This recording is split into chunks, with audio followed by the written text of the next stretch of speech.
Você já se sentiu no limite? Aquela sensação de que, não importa o quanto você tente educar, o seu filho parece ter uma bateria que nunca acaba? Ele questiona cada ordem sua, ele tem resposta para tudo, ele fala sem parar, e quando chega às 11 da noite, enquanto você está exausto, ele parece que acabou de acordar para a vida. Durante muito tempo, a escola, os vizinhos e talvez até a sua própria família chamaram essa criança de difícil. Rotularam como rebelde, como alguém que tem problema de foco ou falta de limites. Mas hoje, eu quero quebrar esse rótulo com você. O que você chama de difícil, o reino chama de ímpeto de governo. O que você chama de exaustão, a neurociência chama de lapidação de um diamante bruto. A verdade que ninguém te contou é que crianças fáceis de criar, aquelas que só dizem sim e nunca questionam nada, raramente se tornam adultos que mudam o mundo. Neste primeiro bloco, eu quero que você entenda uma coisa. A dificuldade que você enfrenta hoje não é um erro de fabricação do seu filho. É o sinal de que ele foi desenhado com uma voltagem acima da média. Ele não é difícil. Ele é potencial puro que ainda não foi canalizado. Se você parar de tentar domar e começar a governar esse talento, você vai descobrir que tem um líder dentro de casa e não um problema. Por que eles não param? Porque a pergunta "por quê?" parece um disco riscado na boca do seu filho. A neurociência nos dá uma resposta fascinante. Essas crianças possuem o que eu chamo de fome sináptica. O cérebro de uma criança com altas habilidades funciona em uma voltagem diferente. Enquanto um cérebro comum se satisfaz com uma resposta simples, o cérebro do seu filho precisa de dopamina vinda da descoberta. Cada pergunta que ele faz é um disparo de neurotransmissores tentando mapear o mundo. Ele não quer te irritar. Ele está tentando sobreviver intelectualmente. Se ele para de perguntar, o cérebro dele passa fome. E se você acha que isso é apenas ciência moderna, olhe para as Escrituras. Você se lembra de Jesus aos 12 anos? Maria e José ficaram desesperados, procurando o menino por 3 dias. Onde ele estava? No templo.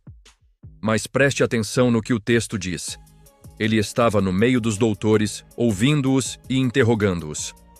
Jesus era essa criança difícil para a rotina de uma viagem em família. Ele quebrou o protocolo, ele desafiou a logística dos pais, porque a sua fome de governo e de conhecimento era maior do que a conveniência social. Maria guardava essas coisas no coração, mas no momento, ela sentiu a mesma angústia que você sente quando não consegue controlar o ímpeto do seu filho. Entenda, o seu filho não está desafiando a sua autoridade, ele está treinando para o destino dele. O maior perigo que uma criança brilhante enfrenta não é a falta de inteligência, é a poda social. Quando os pais, por estarem exaustos, ou a escola, por querer uma sala de aula silenciosa, começam a rotular essa criança como problemática, algo terrível acontece no sistema nervoso dela. Se você tenta silenciar a voz de quem nasceu para ser porta-voz, você cria o que a neurociência chama de somatização do silenciamento. Aquela energia que deveria sair em forma de perguntas, criatividade e liderança volta para dentro do corpo em forma de ansiedade, tiques nervosos, dermatites ou até agressividade repentina. A criança entende a mensagem. Ser quem eu sou é errado. Minha inteligência incomoda as pessoas que eu amo. E aí você começa a matar o governador para manter o bem comportado. Você troca um futuro brilhante por um presente silencioso. Pai, mãe, não confunda obediência com anulação. O seu papel não é cortar os galhos dessa árvore que cresce rápido demais. O seu papel é colocar escoras e direcionar o crescimento. Se o seu filho fala muito, não diga "cala a boca". Diga "eu amo a sua voz, mas agora vamos aprender o tempo de ouvir para que a sua fala tenha mais autoridade". Se você poda a raiz, a árvore morre. Se você direciona o tronco, ela dá sombra para as nações. Agora, vamos falar da vida real. Por que é que essas crianças parecem lutar contra o sono? Por que elas insistem em ficar acordadas até tarde? Entenda o seguinte: mentes aceleradas sofrem do que chamamos de resistência ao desligamento. Para uma criança comum, dormir é descanso.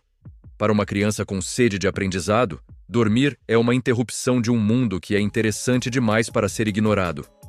O cérebro dela está processando as informações do dia em uma velocidade tão alta que o corpo não consegue acompanhar. Elas não estão tentando te desafiar quando não querem dormir. Elas estão em overclocking. E aqui entra o que eu chamo de a senha do governo. Crianças que nasceram para governar não aceitam ordens vazias. Se você disser, vai dormir porque eu mandei, você gerou um conflito. Se você der a senha, que é o fundamento lógico, você ganha a cooperação. Essas crianças precisam de sentido. Elas precisam entender que o sono é o combustível da criatividade que elas tanto amam usar durante o dia. O líder não obedece por medo. Ele coopera por visão.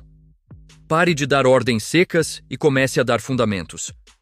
Quando você explica a lógica por trás da regra, você não está perdendo a autoridade. Você está treinando o discernimento do seu filho. Você está ensinando a ele que o governo começa dentro de nós, respeitando os nossos próprios limites biológicos. Se você chegou até aqui, você já entendeu que não tem um problema. Você tem um projeto. Mas como transformar esse comportamento exaustivo em um futuro brilhante? Como converter o que parece birra em propósito de vida? Bem-vindo à mesa de formação. O segredo está na canalização da energia. Se o seu filho fala demais, ele não precisa de silêncio, ele precisa de palco. Comece a dar tarefas que exijam a oratória dele.